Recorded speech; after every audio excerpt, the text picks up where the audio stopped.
Okay, so promises ought to be kept right. I mean, it seems like such a straightforward idea, like almost so basic, that it should go without saying. But here's the thing. Yeah. If it's so obvious, why have philosophers spent centuries, I mean, really big thinkers, dissecting this seemingly simple idea? It's a great question. You know what's fascinating about promises for philosophers? It's precisely that intuitive pull. It feels foundational to like how we structure our social lives. Right, yeah. But as soon as you start digging into why a promise creates an obligation, you stumble into the surprisingly deep rabbit hole of philosophical problem. Okay, so what are like the core questions that make promises so interesting? Well, first off, think about the role promises play in generating trust. I Yeah. mean, without a reasonable expectation that people will keep their word, could we even have social coordination or cooperation? Right, yeah. Like, for a philosopher trying to understand how society even functions, promises are a key mechanism. Even the most basic transaction relies on a shared understanding that each side will uphold their end of the bargain. Yeah, it's true. Like if you couldn't rely on someone's word, even simple stuff would be impossible. Exactly. Promises are the glue that holds so much of social life together. It's true. And then there's this really unique nature of the moral obligations promises create. Think about it. Compare a promissory obligation to a general moral duty like not harming others. That's universal, Yeah, right? like don't be a jerk, basically. Right. But a promissory obligation, it's directed specifically to the person you made the promise to. Right. It's not just don't be bad. It's I will do this for you. Exactly. And maybe the most puzzling thing of all is that these obligations are voluntary. Nothing forces you to make a promise, but once you do, you're morally bound. How does that happen? It's like we have this weird ability to just declare an obligation into being just using language. Which brings us to Hume and his really sharp critique of this whole idea. He compared this seemingly magical creation of obligation to transubstantiation or holy orders. Yeah. Remember that line from the treatise? He talks about this mysterious and incomprehensible operation by which a promise supposedly creates an obligation.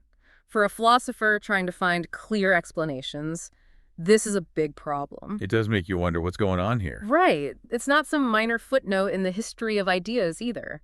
Major philosophers across like every period have been wrestling with this question. So this isn't just some modern philosophical trend. No, not at all. And the implications go way beyond just ethics. The nature of promises is relevant to political theory, philosophy of language, action theory, rationality, even game theory, and of course the law. So this one idea like explodes into all these different fields. Exact. So in this deep dive, as we go through the Stanford Encyclopedia of Philosophy entry, we're going to unpack the main ways philosophers have tried to make sense of this puzzle. How are these obligations generated? Okay, so where do we even start? What are the main approaches? Well, there are four main types of theories.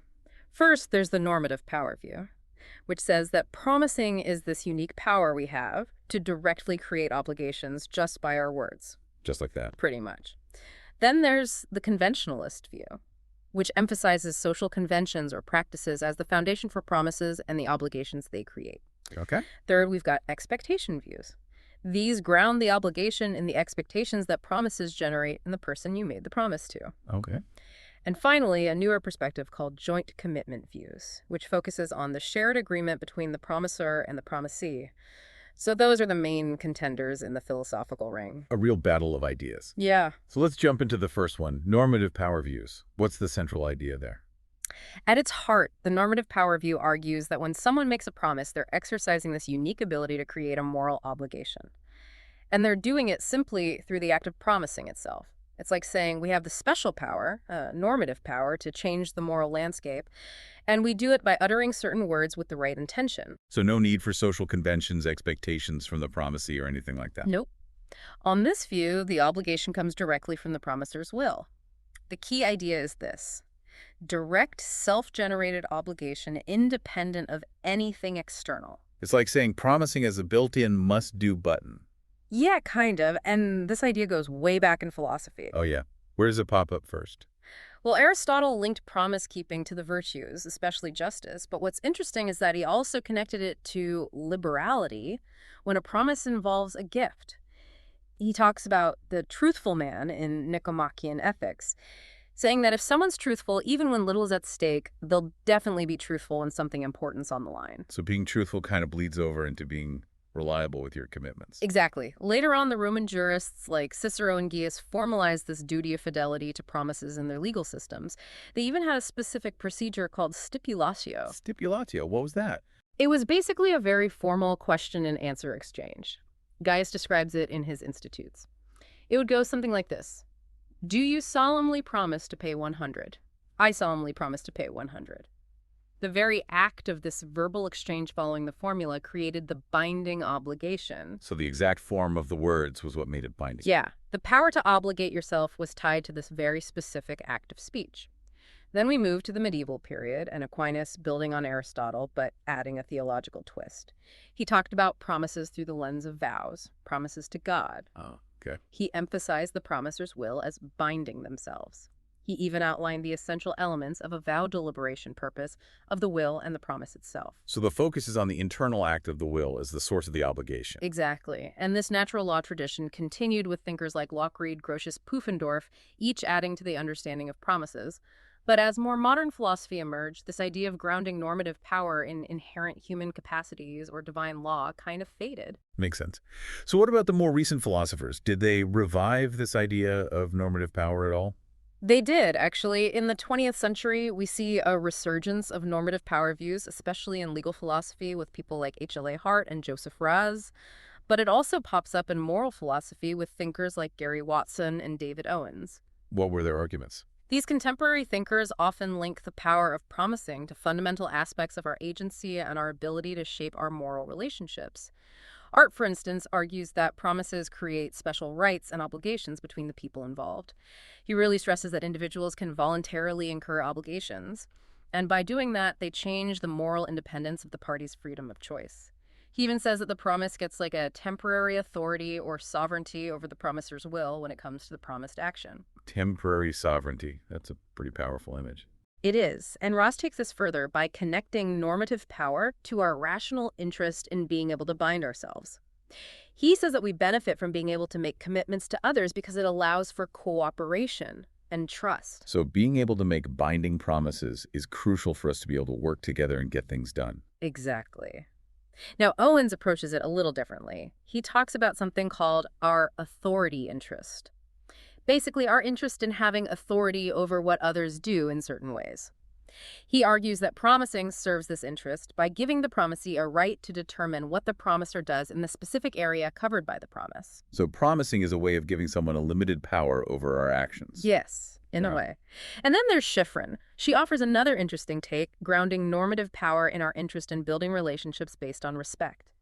She says that being able to make and keep promises is essential for creating and maintaining relationships that are morally good, like friendships or partnerships. So the ability to bind ourselves is what allows us to form deep and meaningful connections. That's her argument. And this whole area of normative power is how it helps us understand promises is still a very active area of philosophical research. Okay, so that was normative power views. Let's move on to the next one. What was it again? Conventionalism. Ah, yes, conventionalism. So what's the main idea there? Conventionalism says that promises and the obligations they create are fundamentally tied to social conventions or practices. They're not something we just dream up individually. They exist because we have these shared agreements. So it's like a social contract for promises. In a way, yeah. Now, within conventionalism, there's an important distinction to make between what we call ontological conventionalism and normative conventionalism. Okay, let's break that down. Ontological conventionalism says that promises literally depend on the convention for their existence. They wouldn't even make sense without it. Imagine the rules of baseball. Without those rules, there's no such thing as a strikeout or a home run, right? Those actions only exist because of the rules of the game. Ontological conventionalists say promises are the same. They only exist because of the social convention of promising. So the convention is what gives the act of promising its meaning. Exactly. Now, normative conventionalism focuses on where the obligation to keep a promise comes from. It says that we're obligated to keep individual promises because we have a prior obligation to the convention itself, or to the people who are part of that convention. So it's like saying, I have to keep my promise because otherwise I'd be undermining the whole system of promising. That's the basic idea. And while these two types of conventionalism often go together, they are distinct claims. A theorist could say that promises exist because of a convention. but that the reason we have to keep them is something else, like the expectations they create. Oh, okay, I see. So it's not a package deal. You can mix and match a bit. Right, and we see this distinction play out in the work of early conventionalist thinkers like Hobbes and Hume. How do they approach it? Hobbes argued that in a state of nature, without any government to enforce agreements, promises are meaningless. For Hobbes, keeping promises only makes sense because we're afraid of punishment if we don't, which comes from the social contract of living in a state. So for Hobbes, it's the state that makes the obligation real. Right. However, Hobbes also believed that promises themselves stem from our individual power to transfer rights. It's this act of willingly giving up a right, which is expressed through signs or declarations. So for Hobbes, the obligation comes from the state, but the act of promising itself comes from the individual. Okay, so it's a bit of both. Yeah, you could say that. He's normatively conventionalist, but not ontologically so. Okay, and what about Hume? Where did he stand on this? Hume went in a different direction. He said that promises are ontologically conventional, meaning they're a human invention, not something found in nature. He called fidelity to promises an artificial virtue, meaning it's not something we're born with, it's something we create through social interaction. So the very idea of a promise is a social construct. That's Hume's view. But he also thought that the way convention creates individual obligations is kind of indirect. He believed that promising as a practice makes us aware of the benefits of keeping our word.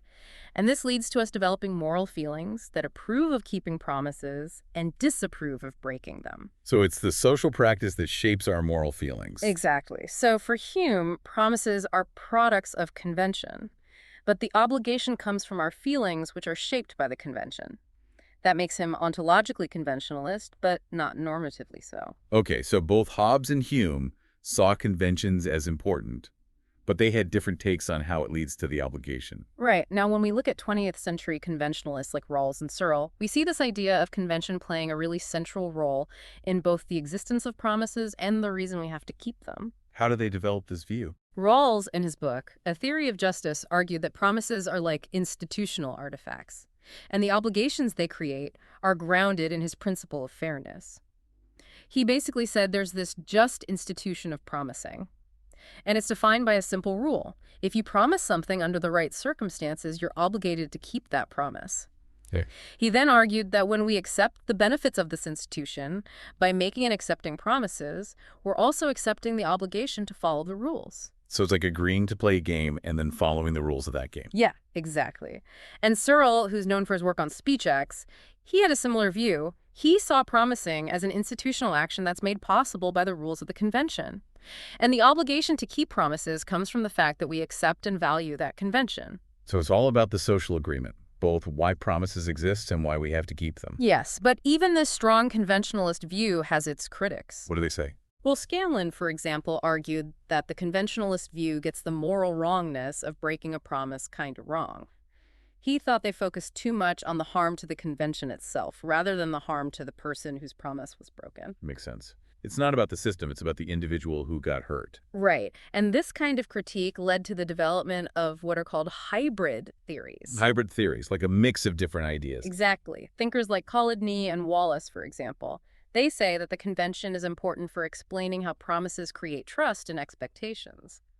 But the wrongness of breaking a promise and the obligation to keep it come from betraying that trust and disappointing those expectations. So it's conventionalist in how promises work, but more focused on expectations when it comes to the obligation. Yeah, it's like a blend of different elements to address the weaknesses of a purely conventionalist account. Yeah. And this whole area of hybrid theories and the role of conventions in promising is still being debated. Sounds like there's a lot to unpack there. Huh. So we've talked about normative power, where the individual creates the obligation, and conventionalism, where it's all about the social agreement.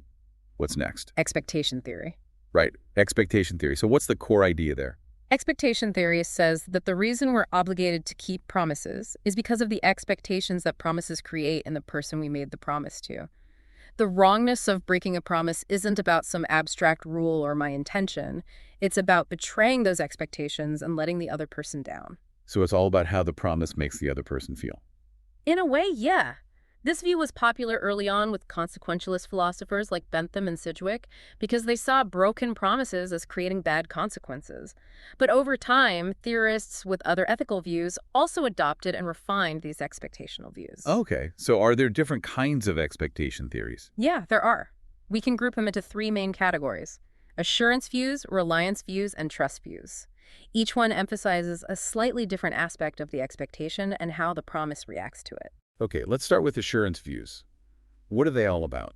Assurance views, exemplified by Scanlon's theory, emphasize that the promise has to actually seek and value the promiser's assurance that they'll do what they promised. Scanlon argues that breaking a promise is wrong because it's a form of unfair manipulation. You're intentionally making someone expect something, knowing that they want that assurance, and then you betray them. So it's about misleading someone about your intentions. Yes. And importantly for Scanlon, the promise doesn't even have to suffer some kind of loss for the promise to be broken. The mere fact that their expectation was betrayed is enough to make it wrong. It's like breaking their trust even if nothing bad actually happened. Exactly. Now, reliance views are a little different. They say that you've really only done something wrong if the promise actually suffers some harm because they relied on your promise. So it's not just about what they thought would happen, but what they actually did because of the promise. Exactly. Think about making plans and spending money or turning down opportunities because you're counting on someone's promise. Then they break it and you're worse off because of it. That's where the real wrong lies. This connects to the legal idea of consideration, where a promise is only legally binding if the promise gave something in return, often because they were relying on the promise being kept. So reliance views bring in the actual consequences of the broken promise. Yeah, kind of. They Hmm. focus on the negative impact on the person who was let down. Now, trust views take a slightly different approach. They see promises as invitations to trust the other person. Okay. And this goes beyond just expecting something to happen or even relying on it.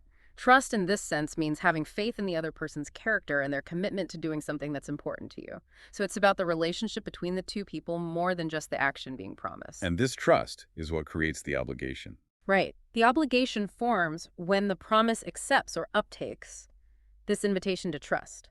Now, this idea of uptake is important in all three types of expectation theories, but exactly what it means is still debated among philosophers. So there's still room for discussion even within this approach. Oh, yeah. And of course, expectation theory as a whole has its critics, too. What are some of the criticisms? One big one is that it's hard to separate promises from other things people say that also create expectations, like advice warnings or even threats. If creating an expectation is enough to create an obligation, then why are promises special? Yeah, it can't just be about expecting something to happen. Right, and then there's the question of why the specific expectations created by a promise are morally binding while other expectations aren't. Like if I disappoint you by not doing something I predicted would happen, that's not necessarily morally wrong, but if I break a promise, it is. So what makes that difference? That's a good question. Another big issue is circularity. If the reason I'm obligated to keep a promise is because you trust me to keep it, then isn't that trust both the cause and the effect of the obligation? Why should you trust me before the obligation even exists?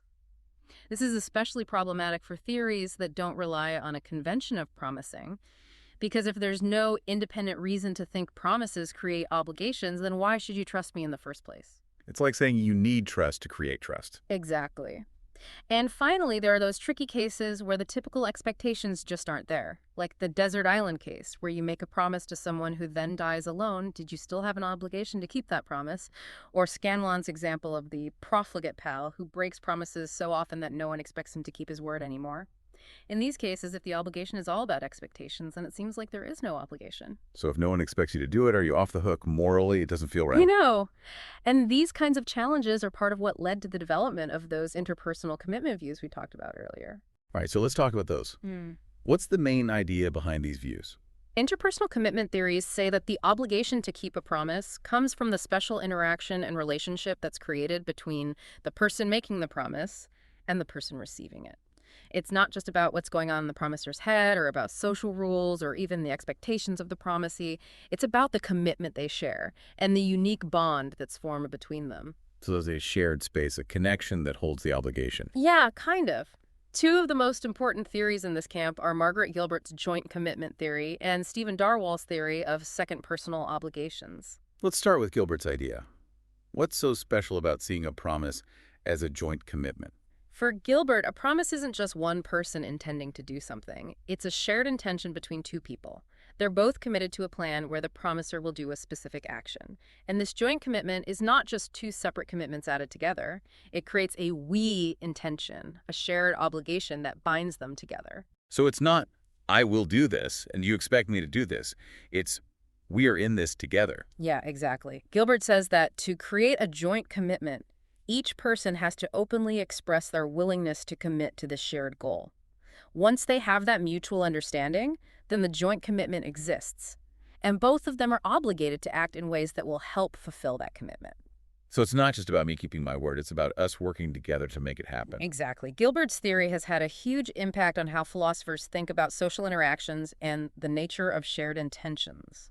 Okay, and what about Darwall's theory? What are second personal obligations?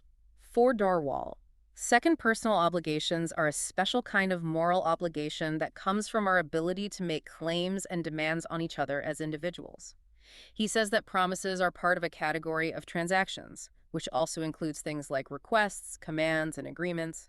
And in these transactions, it's our second personal authority that creates the obligations. Okay, so what does he mean by second personal authority?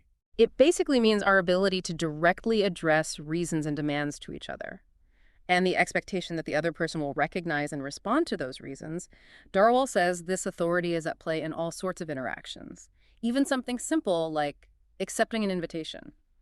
By accepting, you're acknowledging that the other person had the authority to invite you and that you now have an obligation to act accordingly. So it's about how we hold each other accountable in our relationship. Exactly. And with promises, Darwall points out that the person receiving the promise actually has a lot of power even before the promise is made. They can refuse to accept it. The obligation only exists if they accept it, or at least don't reject it. It's like giving someone a gift. They have to accept it for it to be a real gift. So the person receiving the promise is really active in creating the obligation. Yes, their acceptance is crucial, and both Gilbert and Darwall offer these really interesting perspectives on how the relationship between the people involved is central to understanding the obligation of a promise. It makes you see promises in a whole new light. So we've got these four main theories, each with its own strengths and weaknesses. And the Stanford Encyclopedia of Philosophy entry also talks about some specific challenges that philosophers are still debating. What are some of those? Well, one big one is the idea of problematic promises and the whole question of uptake. Problematic promises. What does that even mean? It refers to cases where the person you make a promise to isn't the typical kind of promisee, who's usually thought of as someone who understands the promise, accepts it, and expects you to keep it. This category includes things like promises made to people who are dying or already dead, promises to very young children who might not get what a promise is, and promises to people with cognitive limitations who might not be able to understand or rely on the promise. So what happens in those cases? Do those promises even count as real promises? That's the question. Different theories have different answers. Take the desert island case again.